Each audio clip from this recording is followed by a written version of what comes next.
If you know your history, then you will know where you are coming from. And in whatever you do, seek wisdom. Knowledge is power. Inugo maka the book, Hip Hop and Igbo Culture, authored by Martin Ifeanyichukwu Ekezie Ezanumba the First, Metal of Ebona the 103.5 FM. There is a great insight in hip hop and Igbo culture. You can get this book or pick it up at a bookshop in St. Teresa's Catholic Church, Omonya, or at Ebona the 103.5 FM Ogidi. You go to www.amazon.com, search for Hip Hop and Igbo Culture by Martin Ifeanyichukwu Ekezie. For further information on how to get this book, please call 080-3916-7049 or you WhatsApp 080-6579-6599.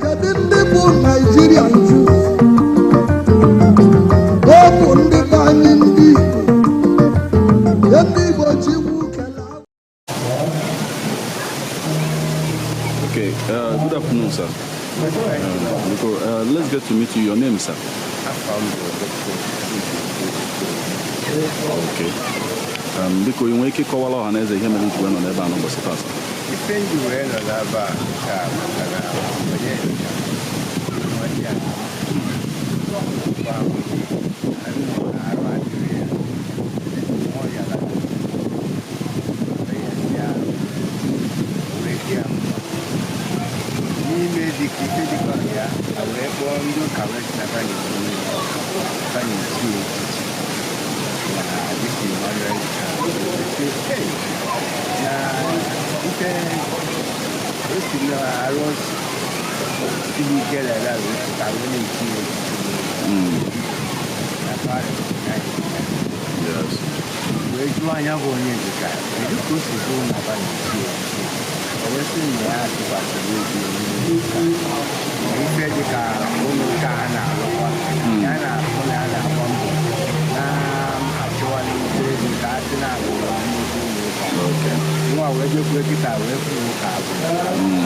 Thank you so much for speaking with us.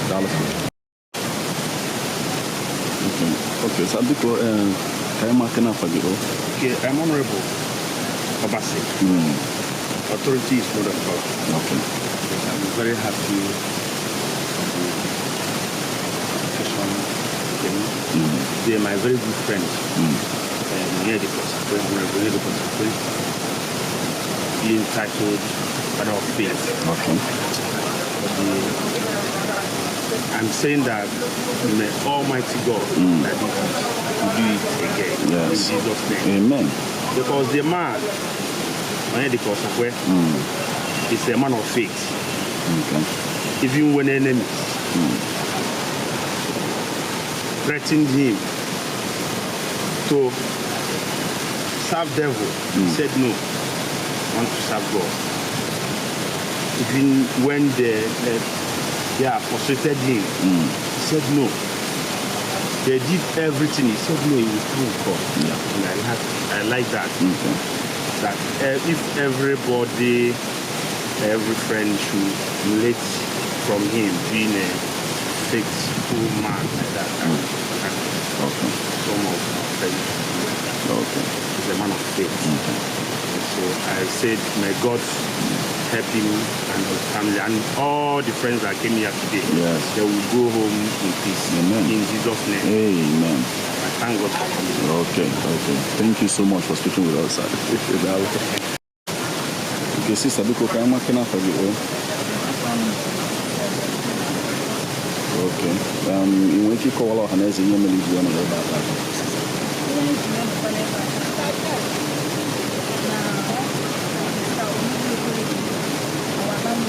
Okay. And on Father of faith. Okay. And all nine for them to them that I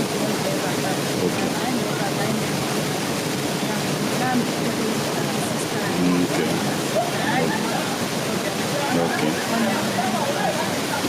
One of the attributes for me, I got no young melon, look at the side I can wear near Yabu. Those attributes, if you got any.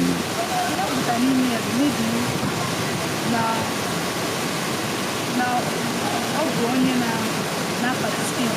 Okay. And on a going to extend them now.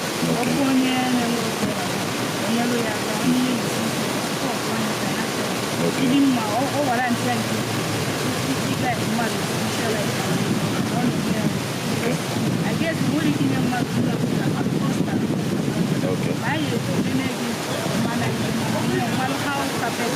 Okay. And they kind of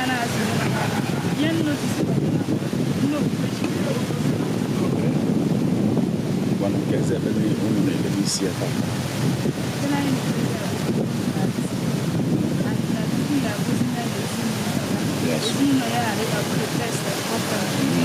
and the brain catch a belly, I need a catch a belly. I'm a charm of one, I need a Amen. Dalo, Lutokola, I forgot the sister. How come Okay. One can be sister to be. Thank you, my sister. Okay, Mama Vico, I'm not going to find you. Okay. Okay, so can you put up on the about that?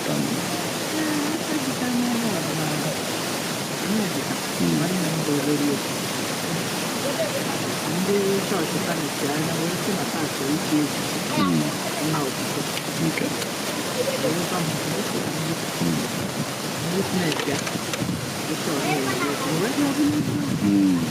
Okay.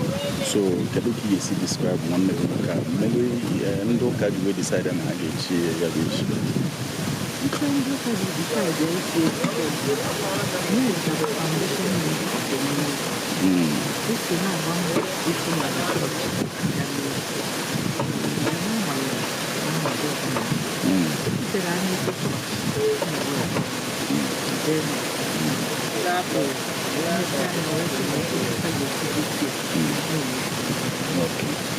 Okay, so here on a mega say, you know, be the faith. I am going to be to get Najalana where it's going to later.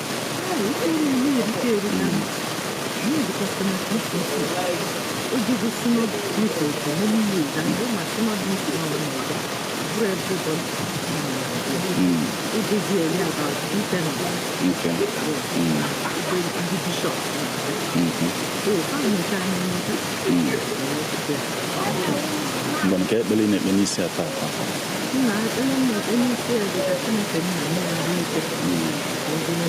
Amen.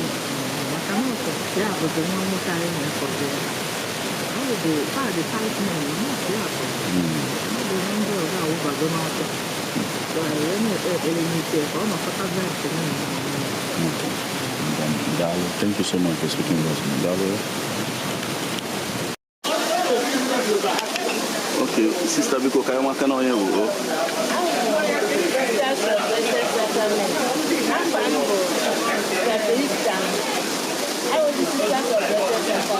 Okay. Okay. So, kedo ebono na ifa, kede ikum na emeba. Okay, I know one night okay, actually a father of faith. Father of faith, no, I will be sister of blessed sacrament, go alone, one night I was away. Oh, alone, okay. And I'm wherever, and a teaching mother, and I will love ever. Okay. In a way, I will go to school now. If I walk in with that, if I walk in with that, I will own our home donor in the cat, Akulaka, we will have family. So, never kind of way, okay with that. So, in the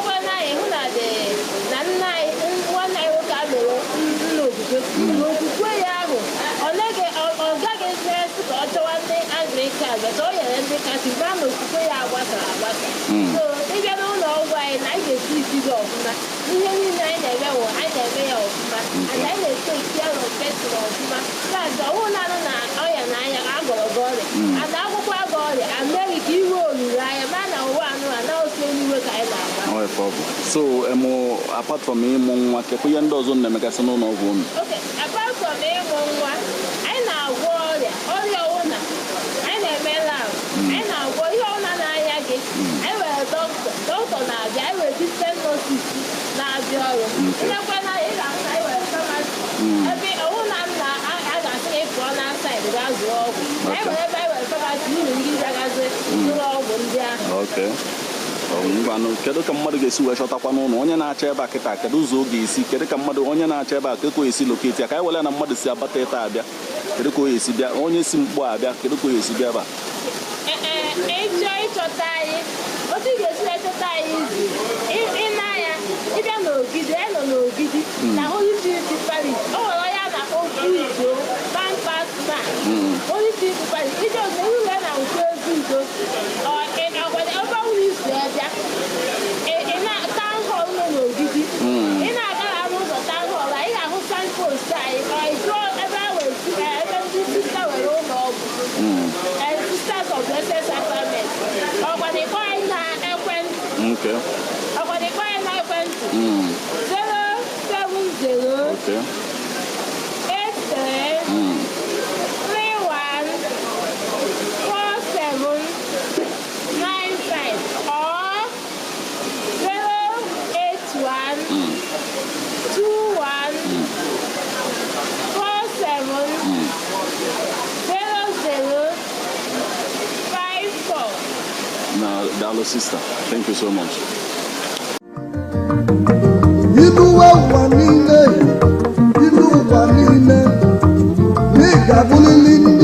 If you know your history, then you will know where you are coming from, and in whatever you do, seek wisdom. Knowledge is power. Inugo maka the book Hip Hop and Igbo Culture, authored by Martin Ifeanyichukwu Ekezie Ezanumba the First, Metal of Ebona the 103.5 FM. There is a great insight in hip hop and Igbo culture. You can get this book or pick it up at a bookshop in St. Teresa's Catholic Church, Omonya, or at Ebona the 103.5 FM Ogidi. You go to www.amazon.com, search for Hip Hop and Igbo Culture by Martin Ifeanyichukwu Ekezie. For further information on how to get this book, please call 08039167049 or you WhatsApp